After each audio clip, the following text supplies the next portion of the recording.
लखनऊ में छप रहे शांति मोर्चा समाचार पत्र के डिजिटल संस्करण और न्यूज चैनल SM न्यूज की शुरुआत हो गई है। शुभारंभ अंतर्राष्ट्रीय कवि और पूर्व सांसद डॉक्टर उदय प्रताप सिंह ने अपने कर कमलों द्वारा किया।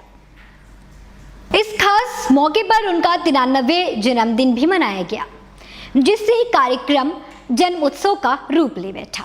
मुख्य अतिथि डॉक्टर उदय प्रताप सिंह ने इस दौरान नेताजी मुलायम सिंह यादव के संघर्षों और जीवन की प्रेरणादायक घटनाएं साझा की, जैसे किशोर उम्र में जेल जाने की जिद और दलितों के हक में खड़ा होना। कार्यक्रम की अध्यक्षता पूर्व मंत्री अरविंद सिंह गोप ने की और SM न्यूज को जनता की आवाज बताते हुए इसे समर्थन देने की अपील की। शांति मोर्चा के संस्थापक भीम यादव ने कहा कि ये मंच अब और मजबूती से शोषितों और पीड़ितों की आवाज बनेगा। इस मौके पर कई गणमान्य अतिथि और नेता उपस्थित रहे। शांति मोर्चा अब सिर्फ एक अखबार नहीं है, एक मिशन है, न्याय, समानता और जन संघर्ष की सच्ची तस्वीरें दिखाने का। SM न्यूज के माध्यम से ये आवाज अब और बुलंद होगी, सच के साथ, समाज के साथ। गुरुजी ने बताया कि मुलायम सिंह नेता 14 साल की उम्र में हो गए, जेल नहीं जा सकते थे, फिर भी जेल जाने की लिस्ट में नाम लिखा दिया। किसके लिए? किसानों के लिए। सिंचाई की दर उस समय चलती थी, बहुत परेशानी वाला था, जो लोग नहीं जानते सिंचाई। दूसरा, उन्होंने जो आज लोग पीडीए की बात कर रहे हैं, वो नेताजी ने 1957-58 में ही दलित और भाईचारे का संदेश दिया। दलित के घरों तब खाना खाते थे और इसका उन्होंने विरोध किया था। गुरुजी ने बताया कि वो दलित के कितने समर्थक थे, उनकी थाली में खाना खाते थे। वो उस समय का वो संदेश है, बड़प्पन का ये संदेश है, राजनीति चाहिए। दूसरा, गुरुजी का जो तीसरा हमारा प्रश्न था, वो था कि जो दलित के साथ जो अत्याचार हुआ था, उसके लिए उन्होंने संघर्ष किया। उसमें उनके 2-3 साथियों की जान चली गई, लेकिन जब वो केस लड़ा गया, अदालत में गया, तो सारे के सारे पुलिस वालों की नौकरी चली गई। किसके लिए? दलितों के लिए, सक्षणों के लिए लड़े।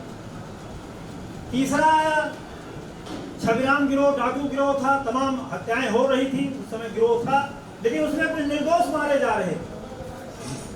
उसके लिए जब उन्होंने निर्दोष लोगों की लड़ाई लड़ी, तो अंतरराष्ट्रीय अदालत से उनको सम्मान मिला और 6 केसों में उनको जो है सम्मानित किया गया। अपने लिए अपने खेत मेल की लड़ाई, जिन तीनों नेताओं की देखो, आपको मैंने आया मेरे दिमाग में, वो अपने लिए कभी कोई लड़ाई नहीं लड़ी, उन्होंने जनता के लिए लड़ाई लड़ी। छविराम के बाद फूलन देवी को कोई कल्पना नहीं कर सकता था। फूलन देवी के बारे में कोई कल्पना नहीं कर सकता था कि डाकू से निकाल के सांसद बना दें। उन्होंने सांसद बनाया। सांसद बनाने के बाद उनको दिल्ली के लोकसभा चल रही थी, नेताजी रो रहे थे, उसका भाषण पुराना निकाल के देख लीजिए। लोकसभा चलते हुए उनके जो है उनको उनके घर के सामने मार दिया। तो ये जो हमारे 3 नेता थे, हमारे नेता राजनीति करने वालों को उनसे प्रेरणा लेनी चाहिए और उस पर अमल करना चाहिए, तब राजनीति में आगे कुर्ता पजामा पहनना चाहिए। अन्यथा अपने लिए अगर राजनीति करनी है, सोशल मीडिया पर राजनीति करनी है, अपनी राजनीति करने से सफलता नहीं मिलेगी। आपको बूथ पर जाना पड़ेगा, जनता के लिए लड़ना पड़ेगा। अब जहां तक मीडिया का सवाल है, गुरुजी, हम थोड़ा सा मीडिया के बारे में इन नेताओं से, क्योंकि आप बहुत वरिष्ठ हैं, हम कहना चाहते हैं कि पूछना चाहते हैं लोगों से, क्योंकि आप तो कभी जो है मंत्री और वो रहे नहीं ना, हमारा आपका साबिका हो पाया। मीडिया का काम है, 3 स्तंभ हैं, हम जहां तक जिसको समझ के पत्रकारिता करते हैं। हमारा काम है चौकीदार का, कि लोग, विधायिका है, कार्यपालिका है, न्यायपालिका है, कहीं गलती करे तो जो विधायिका को बनाती है उसको हम जागरूक करें, भैया तू इनका चुन के विधायक जी का भेज जाए, मंत्री बन जाए, खराब काम करता है। जहाँ तक चौथे स्तंभ की बात है,